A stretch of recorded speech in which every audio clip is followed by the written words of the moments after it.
So last week, we talked about how we want to revamp the YouTube channel. We talked about how we wanted to add a little bit more structure to it, a little bit more professionalism, and make it a little bit episodic, where every single video is going to have a purpose. We talked about how I wanted to make some episodes. We talked about how I want to make my videos more organized in the sense of them having a purpose, and it gives you guys a purpose. Not only that, we talked about how I wanted to alter my whole reality in the sense of me having call to action and then being more in tune with my audience and all that shebang, while also still embodying my whole like identity as a human being and also not letting the YouTube algorithm eat me up or eat me alive. But with that being said, now for this week in general, we will try to implement those changes. I don't know if it's going to be working or not, but it's going to be a little bit awkward. So right now I have a particular intro that now I have to do because of the fact that I want to keep it concise and now I don't want to start yapping or whatever. So, hello, my name is Manuel Gonzalez. I'm a PhD student at Wayne State University in Detroit, where I study rhetoric and composition. My research focuses on generative AI and how reshaping writing for students and professors. On this channel, I document the reality of a PhD journey, tracking the ups, the downs, the lefts, and the rights, and that necessarily goes with from research breakthroughs to bed rotting, to late night grading sessions, or early morning grading sessions. I show it all. If you like what you hear, I would love it if you subscribe and follow me in my journey. So with that being said, with this week's episode, we are going to tackle my research and what that means. Finally, I get to introduce it. On another note, yesterday, my chair or dean, I don't know what she is. I should really learn these type of things. Her name is Dr. Jamie Goodrich, and she is our chair or dean or whatever, the head honcho. And she sent out an email yesterday about a corresponding university or college around the area that is doing like an AI summit and blah, blah. I sent it to my advisor, Jeff, and we were talking about it, and we came to a general consensus that I should present in it. And now we're meeting on Thursday, so tomorrow, around 2 o'clock, and we're going to talk about it. I'm kind of nervous, but at the same time, like I'm excited because I want to do it, but I just don't know how to go about it. So, I don't know. Yesterday, I didn't really vlog, or I didn't actually pick up the camera at all, even though it was quite a day in terms of showcasing and doing like a bunch of stuff. I did see my advisor Jeff yesterday. We talked, we conversed about the situation at hand. We also had a conversation that EMU, which I think that's what it stands for, like the acronym of the university, is hosting a call to proposal for generative AI starting from K to 12 all the way to higher education, and the list goes on. So there is going to be like proposal talks, Ignite talks, roundtables, etc. And one of the things that we conversed yesterday was that he highly believes that I should put in my proposal for that event or little showcase or symposium, I don't know what you call it. So with that being said, last night I worked on my proposal for my RGC framework, and we are going to be pitching that to the people to see if I can get into the whole pitching ordeal. And that's probably going to be officially my first big boy showcase ever. So I'm kind of excited. I'm also kind of like afraid because I don't want to sound stupid or whatever, but that's my stereotypical problem. But besides that, there is like a lot happening this particular week in the sense of like excitement. First and foremost, I want to say that I have officially turned in or proposed my dissertation for a presentation, and I don't know if I won it yet. Well, not won it, but if I'm going to present. But I am proposing, I did my proposal submission in Gen AI Spring Summit at EMU, which is Eastern Michigan University or whatever. You can't really see it because it's super bright. But I turned it in. I did my proposal. Literally, it was like in the moment type of scenario. 1 second, I saw the email because Jamie, our department chair, sent it to us, and 3 days later, I turned it in because it was like an immediate thing. She sent it today. I talked about it through text message with Jeff that day. The next day, I saw Jeff. We talked about it even more. On that particular day, I finished the proposal. I did my due diligence. It was supposed to be 250 words, and then I sent it to him. And the following morning, he sent it back to me with some minor edits. I fixed those edits and I submitted it right there and then because it was due that day when I submitted it. It's an Ignite talk, which essentially it gives me a platform for 5 minutes where I can talk about my framework and my idea and the concept of it, and people have the opportunity to ask me questions and dig deep on the whole concept and try to spark my whole ideology. The one thing that I like about this meeting is that at the bottom of the list or of the application it says how experienced are you with presentations or whatever, and I'm nothing, right? I think it was beginner friendly, and that's what I put. So hopefully they go easy on me. I am kind of nervous in regards to that whole world because I've obviously never done it, but then at the same time, it can't be that difficult, right? Especially because if you're a teacher and you're used to talking in front of a classroom, it should technically be the same thing, right? So right now we are in my Macomb Community College classroom where we are going to be teaching composition too. But before my students start arriving and taking over the classroom, I do want to elaborate on the whole spiel that has been happening this upcoming month or this upcoming week. Last week, or 2 weeks ago, give or take, I don't remember, I had applied to EMU, Eastern Michigan University. They have a summit or a presentation panel or whatever, and I had applied for my research to present there as an Ignite talk, which is a 5 minute just talk where I'm telling people what I'm researching and yada yada.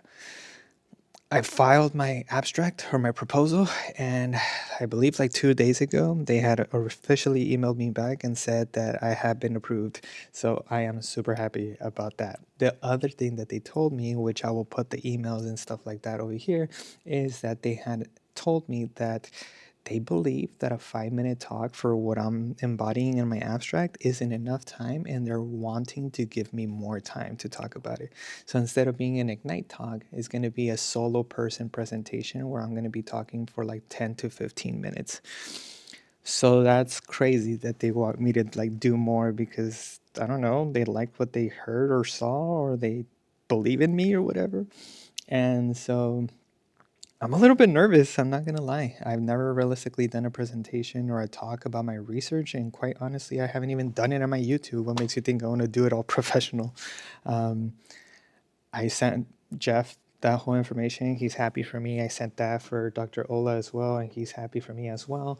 And it's kind of crazy how this is kind of going so fast. The other thing is that apparently another, I don't know if it's a university or a journal, is trying to look for proposals as well. And then lo and behold, I talked to Jeff about that, and I will be trying to do my abstract and my proposal to turn it in to see if they can do a chapter integration or whatever. With that being said, though, my dissertation or my thesis that I did for his class is almost 500 words shy away from being 12,000 words in general. And if I remember correctly, the full chapter word length inside of that proposal or that journal is 6 to 8,000 words long. So that means I either have to cut down 6,000 words or 4,000 words, and I don't really know how to go about that. But I am excited to do it, and I am excited to endeavor that whole world. And I do know that you guys are probably be like, well, we can't really be excited with you because we don't really know what your whole thing is about, which I'll get to it, but I'll get to it when I'm at home in a computer. So overall, I tried really long and really hard to come up with a script to kind of contextualize and introduce and just present my research or my dissertation and how I wanted to do it. There's a lot of ways to go about this. I can straight up show you, I can just talk about it, I can just put a video and present it. But I think overall, I want to talk about it, especially because it gives more of a realistic approach to it, or like a humanesque approach to it. And then also there is a fine line, kind of like what Sarah said in her video, Sarah Fisher, one of the people that I watch on YouTube, that she was always kind of afraid to like release information in regards to her research, just because the general stigma that higher education has, or like researching has. I don't really know. But if it worked for her, I guess it would work for me. So on that note, we'll just talk about it. So I've been working on this video for quite some time, and I'm gonna do it very, I guess, informally. But overall, I'm gonna teach you everything that I'm currently doing and what exactly does that mean. Now, obviously, I'm not on par with Sarah Fisher, because at the time when I met her, she was already a PhD candidate. She was working on her research. She was working on actually developing her research, doing empirical work, and et cetera, et cetera. So she was already super deep into the process. Myself, I am a PhD student. This is quite literally my second semester. It's barely going to be my first year, and we're not even close to the year yet. This whole research aspect, or this whole identity or dissertation aspect, is based on my last semester class of composition theory, where we had to develop a concept or a theory regarding something that you are interested in and what you want to dabble in the future. And I did it on generative AI in post-secondary education. Right now, this is what I'm like embodying, or like envisioning that is going to be my dissertation, like for me to become a doctor. But I don't know. Obviously, that can change. A lot can happen between now and like 2 or 3 years from now. But with that being said, right now I'm excited for this, and I'll do that for now. So my title is From Ghostwriter to Co-author: AI as a Sponsor of Illiteracy. So it's a play on word. It's like IL and then literacy. I guess I can show you the screen. You see? Co-author. So, on that being said, we're going to go to the next one. Overall, this is a pedagogical framework of moving students from training capacity to writing agency, and we're going to talk about that right now. So overall, there's two tacit models of AI usage, and these are like what is currently shaping students' habits and mentality and so on and forth. The ghostwriter model is student input, and then there's like a black box, and then the finished essay. So by definition, the ghostwriter model incorporates AI as a silent producer that produces a bunch of like prose that students slightly polish. They kind of sort of do it. The process is that they outsource invention, they do the light polishing, and then they just submit it. There's nothing in between.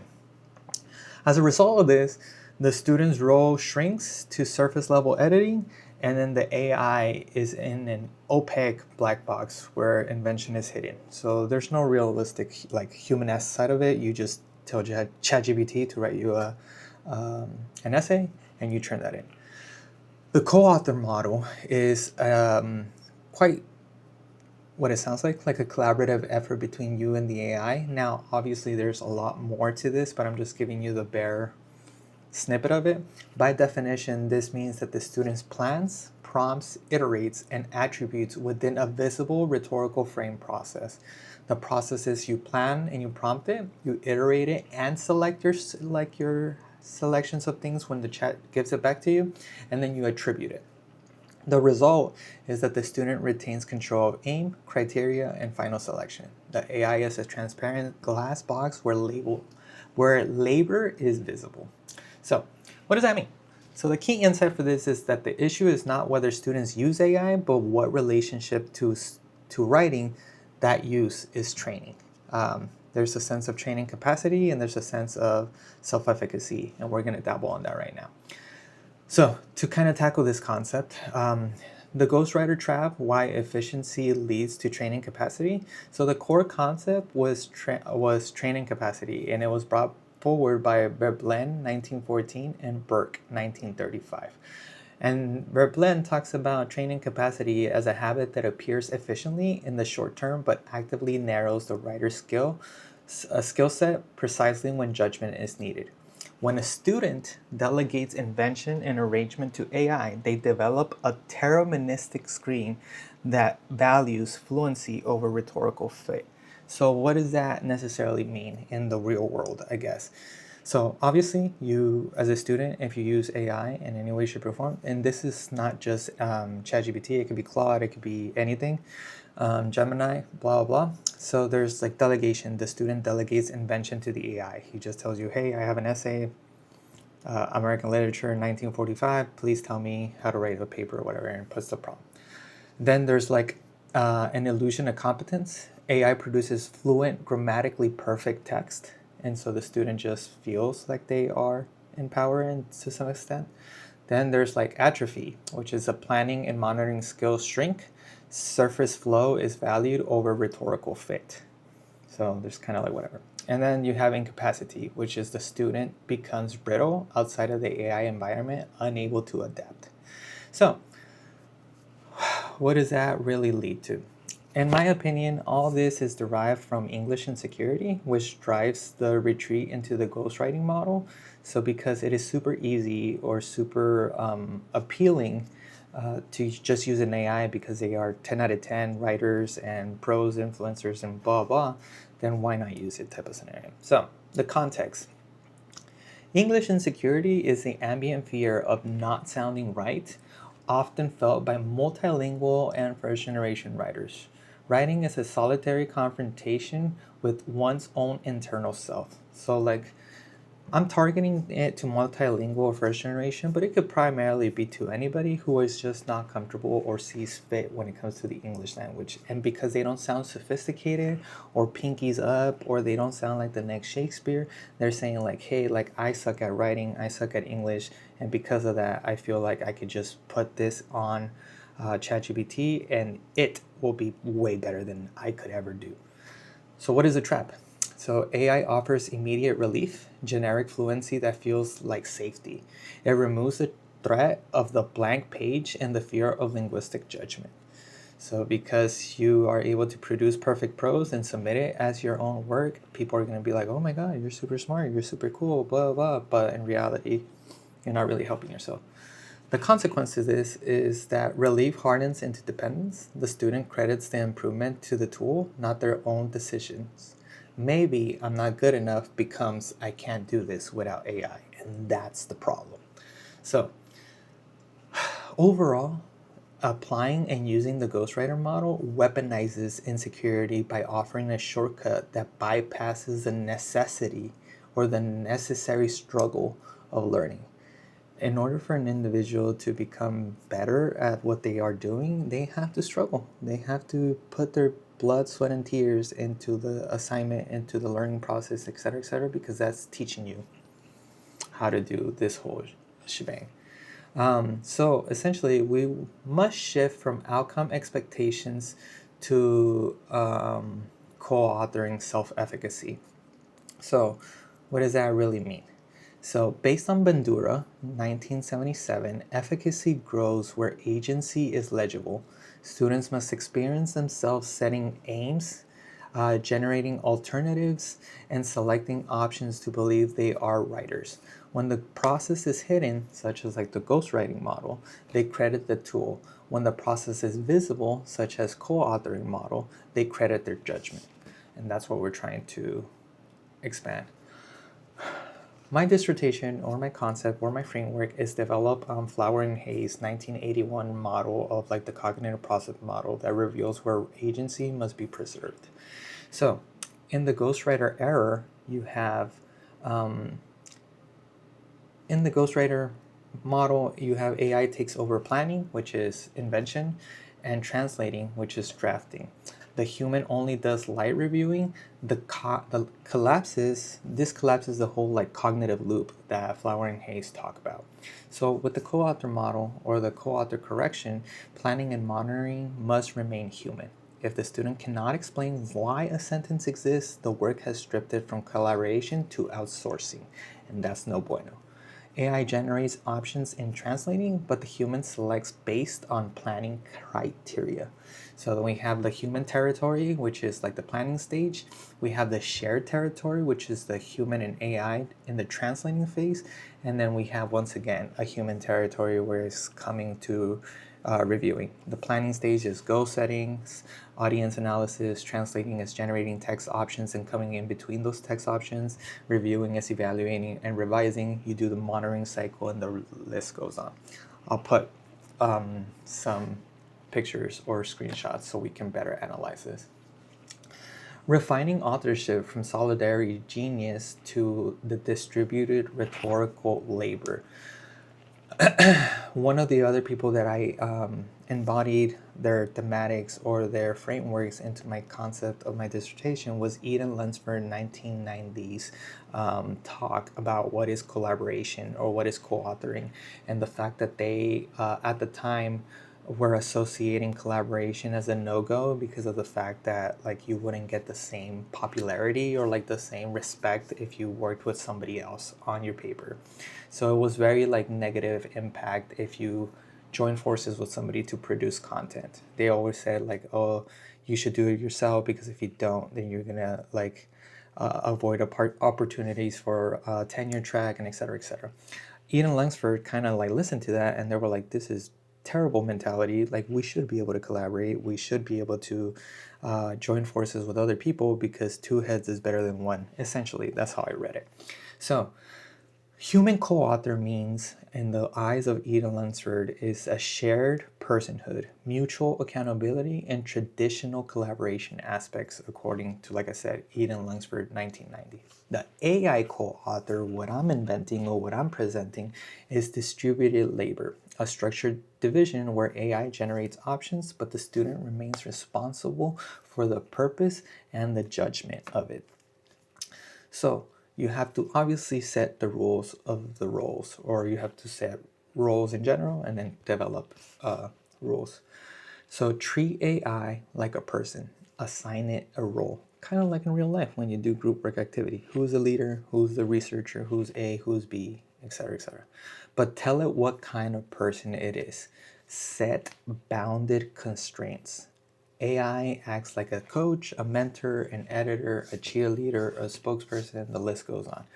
But never give it the title of like the principal author or like the head honcho or whatever, because that is you, the human.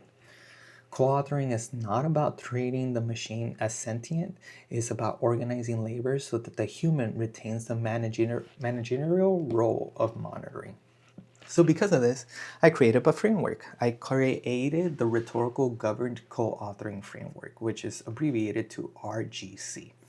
So we have the planning phase, which is the first one, and it's called the anchor. We have the human planning and the governance before generation. So like before you input the prompt, et cetera, you have to inform yourself about the AI aspect or like the prompt and et cetera, et cetera. Phase 2 is the field, which is bonded optioning, explosion of choices. So you never want to just straight up believe the first post or like the first generation of Gemini and ChatGPT, et cetera, you want it to give you options. Instead of being like, just write me one essay, they'll like write this paragraph like in 3 different ways and let me see them.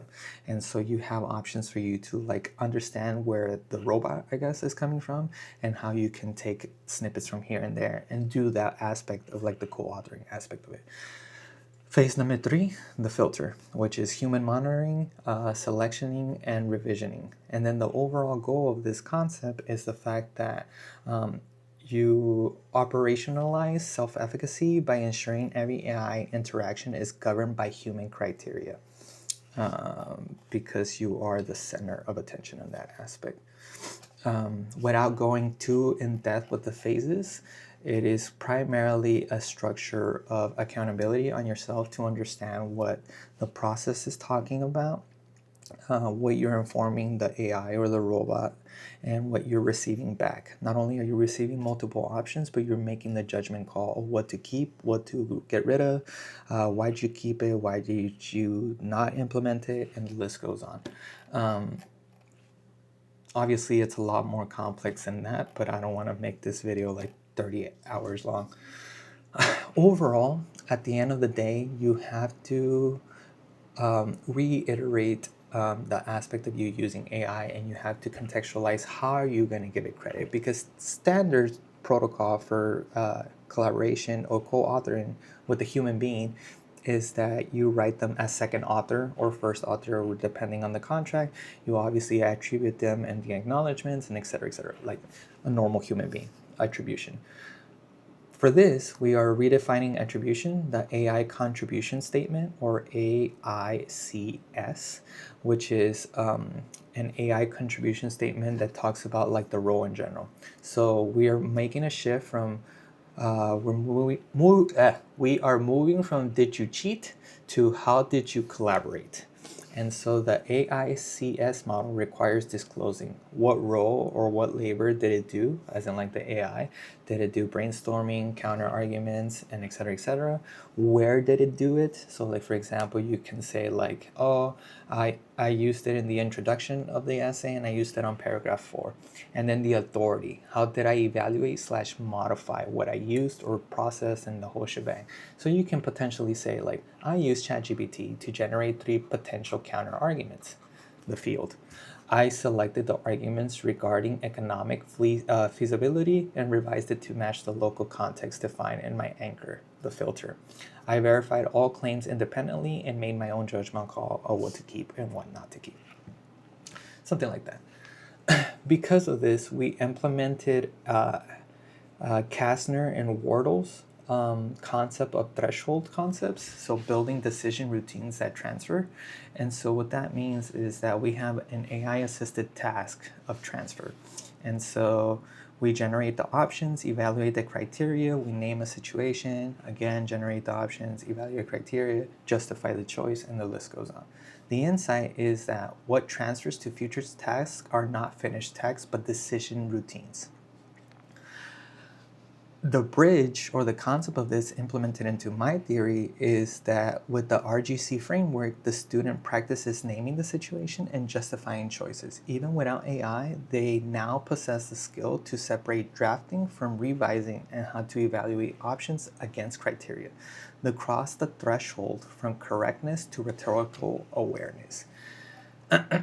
So, I guess if you want to conceptualize it in basic English, the choice or the 2 distinct choices of future for writing is the ghostwriting model when regarding to AI and the co-author model regarding RGC and AI. So the ghostwriter model is outsourcing invention, passive acceptance, relief independence, and training capacity with Veblen.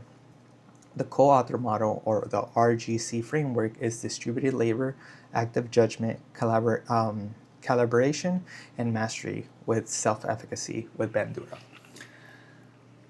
So overall, the goal isn't to police the tool because it is not typically okay for universities or even teachers being like, do not use it because I say so, without fully giving you the tools and the proper training to use these tools effectively. The goal is to design the condition where writing remains writing. So what does that mean? AI does not determine whether students become better writers, pedagogy does. When governed as a co-author through visible criteria-based decision-making, AI becomes a sponsor of literacy rather than a sponsor of illiteracy. So I guess in layman's terms, like return to cognitism, make thinking visible again. So you have to be able to talk the talk in regard of your changes in your thought process, thinking out loud concepts, and implementing the AI in some way, shape, or form. Now, obviously, this is all theory-based or theory-driven. I will be working on developing a concept of empirical work or empirical study where I can do interviews with students and I can ask them how they use ChatGPT or like any AI, and then in regards to understanding the concepts of like if they were to use it as the students, what would they want to know or like learn, or how are they using it without any preconceived training and none of that stuff. I am actually like super excited about this. Now, I am going to end up giving a talk about this whole concept and this whole theory relatively soon. So hopefully I get that whole spiel. So with that being said, I guess this is officially my video of like me introducing my concept of ghostwriting with co-authoring with AI. And so hopefully if you watch the video, tell me what you think. Did you like the concept? Do you think I'm on the right track? Is there something I should technically modify, or is it technically something else that I can even look into? I would really want to know your opinion, especially on something I'm super excited about. But and also, what do you think as a teacher, assuming that you are a teacher, or even assuming that you are a student? Should AI be in the classroom? Should it be in your writing process? Should it even be in your studying process? Or should it even exist, period? But with that being said, thank you for watching. I'll talk to you guys in the next video.